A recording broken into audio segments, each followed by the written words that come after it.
Hər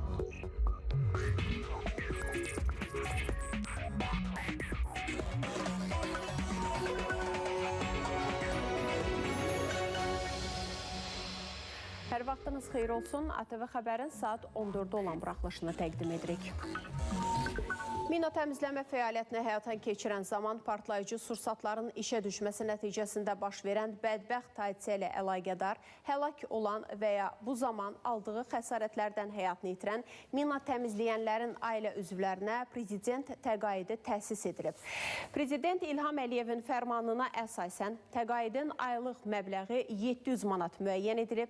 Həmin şəxslərin ailə üzvlərinə prezident təqaüdünün məbləği onların sayına uyğun bərabər hissələrə bölünməklə ödəniləcək. Prezidentin təqaüdü fərman qüvvəyə mindiyi tarixədək mina təmizləmə fəaliyyətini həyata keçirən zaman partlayıcı sursatların işə düşməsi nəticəsində baş verən bədbəxt hadisə ilə əlaqədar həlak olan və ya bu zaman aldığı xəsarətlərdən həyatını itirən mina təmizləyənlərin ailə üzvlərinə də şamil edilir.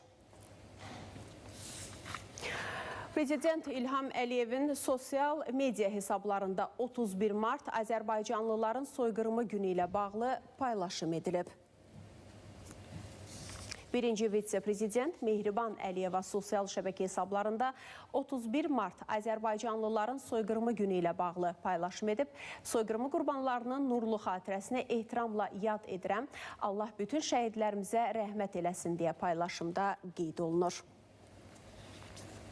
31 mart Azərbaycanlıların soyqırımı günündən 108 il ötür. Xarici İşlər Nazirliyinin bəyanatında qeyd olunur ki, 1918-ci ilin martında Bakı Sovetinin 6000 və Daşnaksutyun Partiyasının 4000 silahlı üzvü tərəfindən həyata keçirilən soyqırımı etnik təmizləmə siyasətinin ən qəddar nümunələrindən biri kimi tarixə həkk olunub. Bakı, Şamaxı, Quba, Qarabağ, Zəngəzur, Naxçıvan, Şirvan və İrəvan kimi bölgələrdə planlı şəkildə həyata keçirilən bu cinayətlər nəticəsində 10 minlərlə Azərbaycanlı qətlə yetirilib. Ümumilli lider Heydər Əliyevin 1998-ci il tarixli Azərbaycanlıların soyqırımı haqqında fərmanı ilə bu qətliamlara dövlət səviyyəsində hüquqi siyasi qiymət verilib. Soyqırımının 108-ci il dönümü ilə əlaqədar Quba soyqırımı memorial kompleksi kütləvi şəkildə ziyarət edilir. O zaman erməni daşnaq birləşmələri Quba qəzasının Alpan və Digah kəndlərində, eləcə də Quba şəhərində soyqırımlar törədiblər. Həmin dövrdə Qubada ermənilər tərəfindən 16 min nəfərdən çox yerli əhali öldürülüb.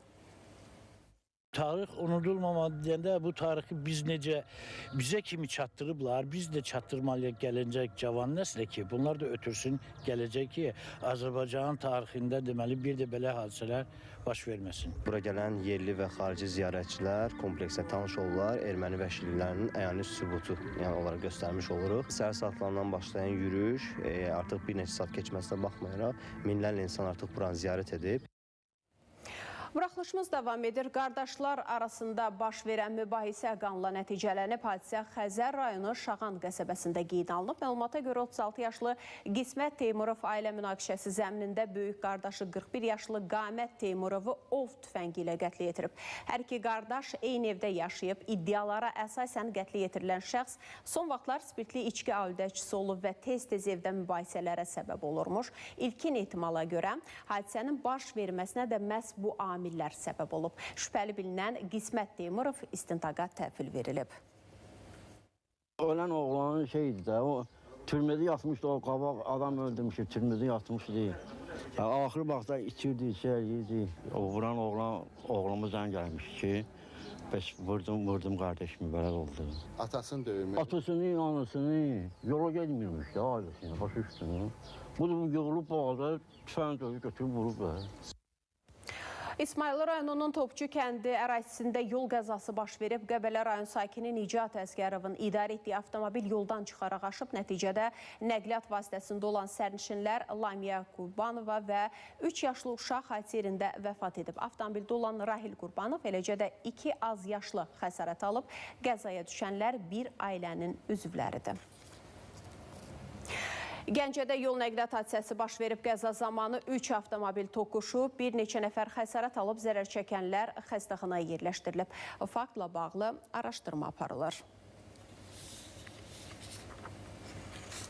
Zəruri təhlükəsizlik tədbirlərini görmədən yolun hərəkət hissəsində dayanmaq qəzaya səbəb olur. Nəqliyyat İntellektual İdarəetmə Mərkəzinin müşahidə kamerası vasitəsilə qeydə alınan hadisə paytaxtın Nərimanov rayonu Heydər Əliyev prospektində baş verib. Hərəkətdə olan nəqliyyat vasitəsi yolda dayanan avtomobilə çırpılıb. Qanuna əsasən nasazlıq yarandıqda avtomobil yolun kənarına çəkilməli, qəza siqnalları yandırılmalı və ən azı 30 metr məsafədə qəza dayanma nişanı qoyulmalıdır.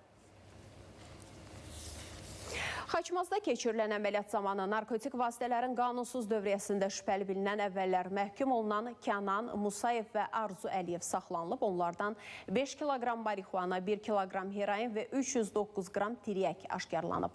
Faktla bağlı cinayətçi açılıb, hər iki şəxs barəsində həbs qəti imkan tədbiri seçilib. Bir neçə gündür ki, intensiv yağışlar səbəbindən Abşeron rayonu Xırdalan şəhərində içməli su təminatında problem yaranıb. Şəhər ərazisində 4 gün su olmayıb. Dövlət Su Ehtiyatları Agentliyi iri şəhərlərin Birləşmiş Su Təchizatı xidmətindən ATV xəbərə bildirilib ki, ərazidəki nasos stansiyalarında yaranan problem aradan qaldırılmaqdadır. Ötən gün axşamdan 2 nasos işə salınıb. Dünən gecədən səhər saatlarına qədər suyun verilməsi bir sıra ünvanlar üzrə həyata keçirilib. Hazırda da nasosxanada bərpa işləri intensiv şəkildə davam edir. Nasos stansiyasında yaranan vəziyyət tam aradan qaldırılan kimi bütün ünvanlar üzrə suyun verilməsi əvvəlki qrafikə uyğun bərpa ediləcək. ATV xəbərə baxırsınız. İşğaldan azad olunmuş ərazilərimizə böyük qayıdış davam edir. Bu dəfəki mərhələdə Xocavənd şəhərinə 253 nəfər olmaqla 64 ailə qayıdıb. Qayıdanlar Respublikanın müxtəlif yerlərində, əsasən yataqxanalarda, sanatoriya və inzibati binalarda müvəqqəti məskunlaşan ailələrdir. Bununla Xocavəndə köçürülən ailələrin sayı 762 nəfər olmaqla 201-ə çatıb. Bugündən Qazaxıstanın bir qrup dövlət qulluqçusu Qazaxıstan prezidenti yanında Dövlət İdarəçilik Akademiyasının magistrantları üçün təlim təcrübə proqramları təşkil olunur. Dövlət İdarəçilik Akademiyası tərəfindən təşkil olunan təcrübə proqramlarının açılış mərasimində bildirilib ki, dövlət idarəçiliyi sayəsində təcrübə mübadiləsi, birgə təlim proqramları və akademik əməkdaşlıq Azərbaycanla Qazaxıstan arasında əlaqələrin inkişafında mühüm rol oynayır. İştirakçılar üçün dövlət idarəçiliyində rəqəmsal transformasiya, qanunvericilik fəaliyyətində rəqəmsallaşma, gender bərabərliyi siyasəti, dövlət suverenliyi və beynəlxalq münasibətlər kimi mövzularda mühasirələr və təqdimatlar təşkil olunacaq.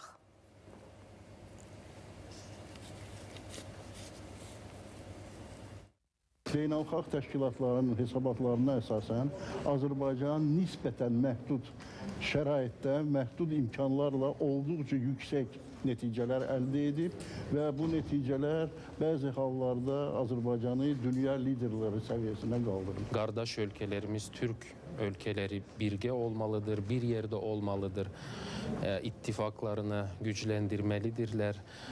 Ona görə də bu kontekstdə əlbəttə ki, dövlət idarəçilərinin, dövlət qulluqçularının xüsusi rolü var. Azərbaycan dünyanın ən təhlükəsiz ölkələri sırasındadır. Bu Global Terrorism Index 2026-nın hesabatında yer alıb. Ötən ilin hesabatına əsasən terror təhlükəsi üzrə qeyd olunan sıralamada 0,233 indekslə 90-cı reyting mövqeyində olan Azərbaycan 2026-cı ildə 3 reytingdə yüksələrək 0,123 indekslə 93-cü yerdə qərarlaşıb.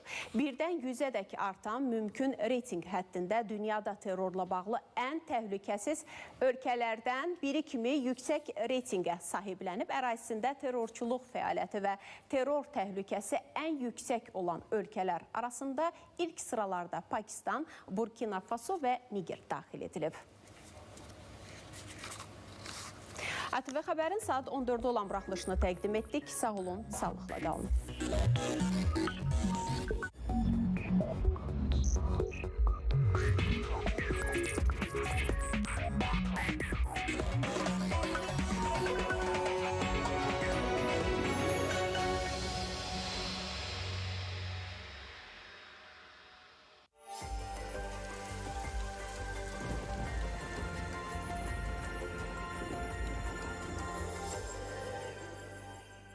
Salam, ATV-də hava məlumatını izləyirsiniz. Ekologiya və Təbii Sərvətlər Nazirliyi Milli Hidrometeorologiya Xidmətinin bugün olan hava məlumatı ilə tanış olaq.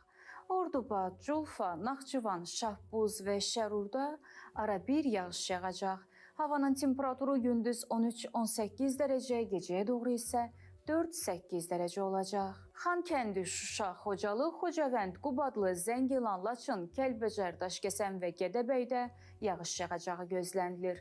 Havanın temperaturu gündüz 9-15, gecə isə -3, -4 dərəcə olacaq. Qərb bölgəsində Gəncə, Qazax, Tovuz, Şəmkir, Göygöl, Goranboy, Ağdam, Füzuli və Cəbrayılda arabir yağış yağacaq. Havanın temperaturu gündüz 13-18 dərəcə, gecəyə doğru isə 7-10 dərəcə olacaq. Balakən, Zaqatala, Qax, Şəki, Oğuz, Qəbələ və İsmayıllıda arabir yağış yağacaq. Havanın temperaturu gündüz 11-16, gecə isə 6-9 dərəcədir. Şimal bölgəsində Quba, Xaçmaz, Qusar, Şabran, Xızıda və Şamaxıda arabir yağış yağacaq.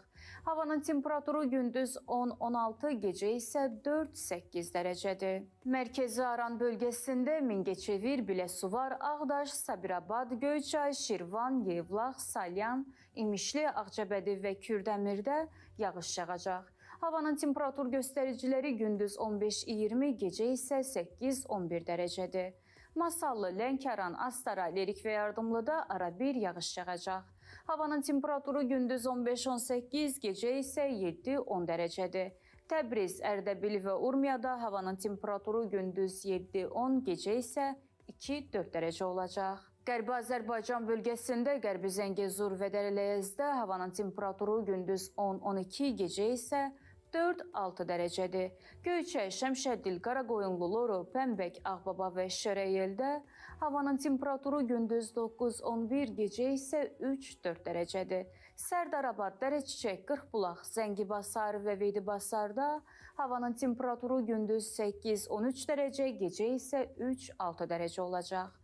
İrəvanda isə gündüz havanın temperaturu 10-14, gecə isə 4-7 dərəcədir. Bakıda və Abşeron yarımadasında hava dəyişkən keçəcək. Sumqayıtda havanın temperaturu gündüz 16, gecə isə 8 dərəcədir. Paytaxt Bakıda isə dəyişkən buludlu olacağı, arabir tutulacağı, əsasən yağmursuz keçəcəyi gözlənilir. Lakin gündüz bəzi yerlərdə yağış yağacağı ehtimalı var. Gecə və səhər bəzi yerlərdə duman olacaq. Şimal-şərq küləyi axşam cənub-şərq küləyi ilə əvəz olunacaq. Havanın temperaturu gündüz 15, gecə isə 9 dərəcə olacaq. Borges zeytun yağlarının təqdimatında hava məlumatını izlədiniz. Araşdırmalar göstərir ki, ləzzətli yemək insanı xoşbəxt edir. Əsl İspaniya istehsalı olan Borges zeytun yağları saf dadı və xoş aroması ilə yeməklərə ləzzət qatır. Sağlamlığa faydalı tərkibi və zəngin ləzzəti ilə hər süfrəni daha dəyərli edir. 1896-cı ildən qorunan unikal dad təcrübəsi bugün də dəyişmir. Borges, sağlam, ləzzətli, nəfis. ATV-də hava məlumatını izlədiniz. Yenidən görüşənədək.